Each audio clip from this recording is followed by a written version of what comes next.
வணக்கம். இப்போ நான் பேசின உடனே இந்த வீடியோ போடுவாங்க. குழந்தை பாக்கியம் இல்லாதவங்களுக்கு ஒருத்தர் பரிகாரம் சொல்லியிருக்காரு. நீண்ட நாள் குழந்தை பாக்கியம் இல்லாதவங்க இருக்காங்க இல்லையா, அவங்களுக்கு இந்த ஆனி மாதம் வரக்கூடிய பூர நட்சத்திரத்தன்னைக்கு, பூராட நட்சத்திரமோ பரணி நட்சத்திரமோ இல்லை, ஆனால் பரணி நட்சத்திரத்தில் ஒரு மகிமை இருக்குது. பூர நட்சத்திரத்தன்னைக்கு, இந்த ஆனி மாதம் வரக்கூடிய பூர நட்சத்திரம் அன்னைக்கு என்ன செய்யணும் அப்படின்னா, இப்போ எல்லாருமே திருவண்ணாமலைக்கு போக முடியுமா? முடியாது இல்லையா? அப்போ அவங்கவுங்க ஊரில் இருக்கக்கூடியது, இப்போ அவங்க ஊரில் பக்கத்தில் ஏதாவது ஒரு மலை இருக்கலாம், அந்த மலை மேல் இருக்கக்கூடிய சிவாலயமாக இருந்தாலும் சரி, அது வைணவ திருத்தலமாக பெருமாள் கோயிலாக இருந்தாலும் சரி, அதை விட என்ன பெருசாக சொல்கிறதா இருந்தால் குடைவரை கோயில் அப்படின்றது இருக்கணும். இந்த குடைவரை கோயிலில் நீங்கள் போய் ஒரு வழிபாடு பண்ணிட்டு வர்றீங்கன்னு வைங்களேன், உங்களுக்கு குழந்தை பாக்கியம் உறுதி. அவர் என்ன சொல்லியிருக்காருன்னா, இந்த மாதிரி பூர்ண சந்திரன் அன்னைக்கு நீங்கள் பண்ணீங்கன்னா உடனே உங்களுக்கு குழந்தை பிறக்கும் அப்படின்றது சொல்லியிருக்காரு. ஃபஸ்ட்டு இந்த மாதிரி அபத்தமான பரிகாரத்தை சொல்லுவதை நிறுத்தணும். காரணம் என்னன்னா, ஒத்தொத்தருடைய சார்ட்ல ஒன்னொன்று வேரியேஷனாக இருக்கும். குழந்தை பிறப்பதற்கான பரிகாரத்தை பராசுரர் சப்தாம்சம் அப்படின்ற ஒரு ஹாரோஸ்கோப் வழியாக எழுதியிருக்கிறார். அந்த பேசக்கூடிய அவர் பார்த்தீங்கன்னா தாடி மீசை வச்சுக்கிட்டு ரொம்ப வயசானவர் மாதிரி தெரிகிறாரு. அவருக்கு சப்தாம்சத்தை பார்த்து தான் உங்களுக்கு பரிகாரம் சொல்லணும் அப்படின்றது தெரியாது. ஸோ இது ஒரு அபத்தமான ஒரு வே ஆஃப் டெல்லிங் பரிகாரம். இதை சில பேர் வாழ்வியல் பரிகாரங்கள், அந்த பரிகாரங்கள், இந்த பரிகாரங்கள்னு வாய்க்கு வந்ததா உடான்ஸ் விடுறதுன்றது இப்போ ஒரு காமன் ட்ரெண்ட் ஆகிவிட்டது. அவருக்கும் எனக்கும் எந்த பகை கிடையாது. அவர் சொன்ன அந்த ஒரு ஸ்டேட்மெண்ட்டை மட்டும்தான் வச்சு பண்ணிக்கிறேன். ரெண்டாவது விஷயம் நந்தி நாடியில் என்ன எழுதியிருக்குன்னா, குருன்ற காரகத்தை வச்சு அதுலேருந்து 1, 5, 9 இருக்கக்கூடிய பிளானட்ஸை வச்சு நீங்கள் இப்போ பரிகாரம் சொல்லுங்கள்னு பிருகு நந்தி நாடியில் எழுதியிருக்கு. இப்போ இவர் சொல்கிறதையே எடுத்துப்போமே, ஆனி மாதம் அப்படின்றதையே எடுத்துப்போமே. இப்போ உதாரணத்துக்கு குரு ரிஷபத்தில் இருக்கு, 5 குடையவன் செவ்வாய். ஸோ அப்போ அவங்க முருகருக்கு பூஜை பண்ணாதான் அவங்களுக்கு குழந்தை பாக்கியம் கிடைக்கும். ஸோ இதனால் இந்த மாதிரி இப்போ அந்த குருவிலேருந்து 8 குடையவன் சந்திரன். ஸோ இவங்களுக்கு ஆக்சுவலாக சந்திரனுக்கு பூஜை பண்ணாங்கன்னா எல்லா விஷயமே மூடிக்கும். அதனால் பரிகாரம் எந்த ஆங்கிள்லேருந்து செய்கிறீங்க, எந்த டிவிஷனல் சார்ட்டை வச்சு செய்கிறீங்கன்றது வெரி வெரி இம்பார்ட்டன்ட். பரிகாரத்தில் ஒருத்தருக்கு ஒரு வாட்டி பண்ணால் போதும், ஆனால் பல பேருக்கு திரும்ப திரும்ப ரிப்பீட்டேஷனில் பண்ண வேண்டியது இருக்கும். இப்போ உதாரணத்துக்கு 5 குடையவனோட ராகு கேது இருக்கு, 5ஆம் வீட்டில் ராகு கேது இருக்கு, 5 குடையவனோட 6, 8, 12 இருக்குன்னா அவங்க ரிப்பீட்டேஷனாக பண்ண வேண்டியது இருக்கும்.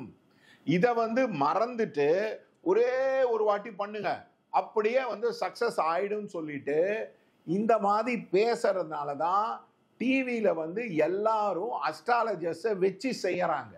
இதற்கு காரணம் பரிகாரம்ன்றது பல பேருக்கு ரிப்பீட்டேஷனாக இருக்கும். இப்போ உதாரணத்துக்கு நான் வெயிட் லாஸ் பண்ணணும் அப்படின்னு நினச்சேன்னா, நான் ஒரே ஒரு நாள் ஜிம்முக்கு போங்க உடனே சரியாக போயிடும்னா அது சரியாக போகாது.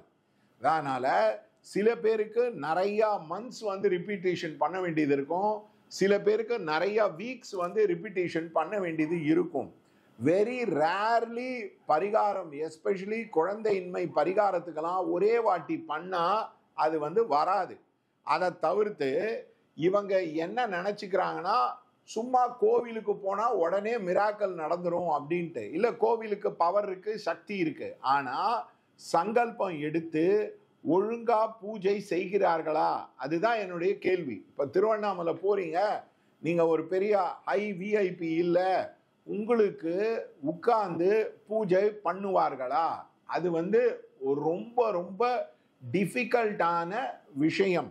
அதே மாதிரி நான் எக்ஸாம்பிள் சொல்கிறேன். நட்ராஜன் சர்மான்னு இருந்தார், அவங்களுடைய ஸ்டூடெண்ட் ஒருத்தங்க வந்திருந்தாங்க.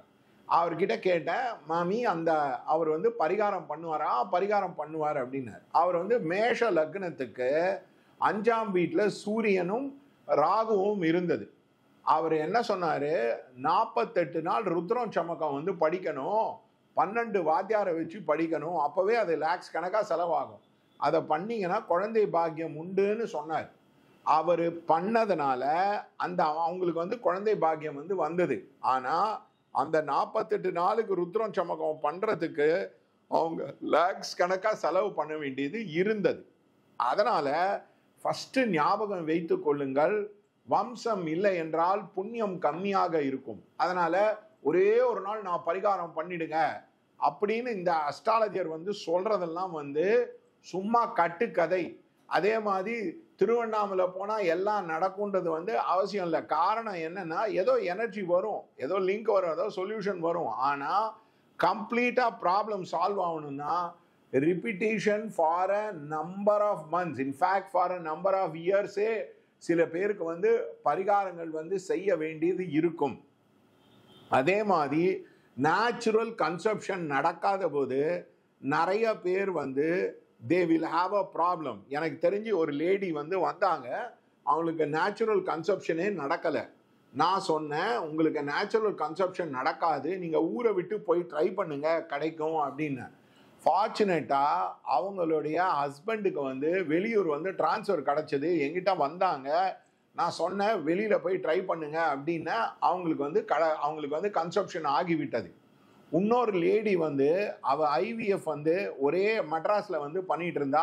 நான் சொன்னேன், ஐவிஎஃப் வந்து உங்கள் ஹஸ்பண்ட் காசில் பண்ணுங்க, உங்கள் சொந்த ஊருக்கு போய் பண்ணுங்க, அப்போ தான் நீங்கள் வந்து சக்ஸஸ்ஃபுல்லாக இருப்பீங்க அப்படின்ட்டு. அவர் வந்து ஒரு பேங்க்கில் ஒர்க் பண்ணியிருந்தார், ஐடிஎஃப்சி பேங்க்கோ என்னமோ. அது it turned out to be true. அவங்க சொந்த ஊருக்கு போய் அவங்க போய் பண்ணாங்க. அவங்க it turned out to be very very successful. அவங்க பேர் லவங்கன் பேரோ என்னமோ, அது ஏதோ நார்த் இந்தியன் அவங்க. அதனால் பரிகாரம் வந்து சில பேருக்கு உள்ளூரில் பண்ணால் சக்ஸஸ் ஆகும், சில பேருக்கு வெளியில் போய் ட்ரை பண்ணால் அது வந்து சக்ஸஸ் ஆகும். எனக்கு தெரிஞ்ச ஒருத்தருக்கே நான் சொன்னேன், இல்லை வெளியில் போய் ட்ரை பண்ணுங்கன்னா, அவங்க திருப்பதி போயிட்டு திருப்பதியிலே அவங்க வந்து ட்ரை பண்ணாங்க, அந்த அம்மா வந்து கன்செப்ஷன் ஆயிட்டாங்க. அதனால் நீங்கள் எதை புரிஞ்சுக்கணுன்னா, எந்த மாதிரி பரிகாரம் பண்ணால் அந்த ரிசல்ட் வரணுன்றதை வந்து தெரியும். ஒருத்தர் வந்து கேட்டார், ஏங்க நாங்கள் வந்து பரிகாரம் பண்ணியும் குழந்தை பிறக்கல. நான் சொன்னேன், இல்லைங்க போய் டாக்டர்கிட்ட செக் பண்ணுங்க, சர்ஜரி பண்ணிங்கன்னா பரிகாரம் ஆகிடும்னாங்க. அவங்களுக்கு வந்து அந்த டியூப்லர் பிளாக்கு அவங்க பண்ணாங்க, அது மாதிரி சரியாக போயிடும். அதனால் ஃபஸ்ட்டு குழந்தை பிறக்கலைன்னா மெடிக்கல் டெஸ்ட்டு எடுத்துட்டு அதுக்கு மேலே அதில் ப்ராப்ளமாக இல்லை ப்ராப்ளமாக இருக்குது அப்படின்றத வச்சு தான் நம்ம வந்து பரிகாரம் வந்து டிசைட் பண்ண முடியும். அதுக்கான இம்பார்ட்டன்ட் சார்ட் வந்து சப்தாம்சம், அதுக்கான இம்பார்ட்டன்ட் பிளானட் வந்து குரு. இவர் சொல்கிற மாதிரி ஒரே நாளில் பரிகாரம் பண்ணுங்க அப்படின்னீங்கன்னா அதெல்லாம் வேலை வந்து நடக்காது. சும்மா இவரே வந்து ஒரு மனசை ஆத்திக்கிறதுக்கு, அது பேர் சூத் சேயிங்னு பேர், ஒரு இனிமையாக பேசி அனுப்புறது. அதே மாதிரி ஒரே வாட்டி பண்ணிங்கன்னா சரியாக போயிடும். நாங்கள் இதே மாதிரி தான் எங்கிட்ட வந்தார் ஒரு பெரிய அஸ்ட்ராலஜர். அவர் சொல்லி அனுப்பிச்சிருந்தாரா, அவர் நங்கநல்லூரில் இருக்காது, கோளாறு பதிகம் படி அப்படின்வார். அவர் எல்லாருக்குமே கோளாறு பதிகம் வந்து சொல்லுவார். அவர் வந்து இப்போ இந்த அம்மா படித்தாங்க 48 நாள். என்கிட்ட கேட்டாங்க, சார் இது சக்ஸஸ் ஆகுமான்ட்டு. நான் சொன்னேன், இல்லைங்க, அது வந்து வேறு பரிகாரம் நீங்கள் பண்ண வேண்டியது இருக்கும்னு, நாகருக்கு பரிகாரம் பண்ண வேண்டியது இருக்கும் அப்படின்னு சொன்னேன். அவங்க வந்து கேட்கல, அவங்க பண்ணாங்க, அது ஃபெயிலியர் ஆகிடுச்சு. அப்புறம் நாகருக்கு பண்ணி தான் ஆச்சு. அதனால் அதே மாதிரி ஒரு அம்மா வந்து என்கிட்ட வந்து கேட்டாங்க, ஏங்க நாங்கள் வந்து குழந்தை இது வந்து ட்ரை பண்ணோம். நான் சொன்னேன், இல்லைம்மா உங்களுக்கு குழந்தை இல்லை, தயவுசெய்து அடாப்ஷனுக்கு போயிடுங்க அப்படின்றத வந்து கிளாரிட்டியாக சொல்லிட்டேன். அதனால் இந்த மாதிரி அஸ்ட்ராலஜர்ஸ் வந்து ஏதோ தனக்கு தெரிஞ்ச பெரிய அறிவுரையை யூடியூப் வந்து கிடச்சிடுது அப்படின்னு சொல்லிட்டு இந்த மாதிரி பண்ணும்போது தான் இதெல்லாம் ப்ராப்ளமேட்டிக்காக ஆகும்.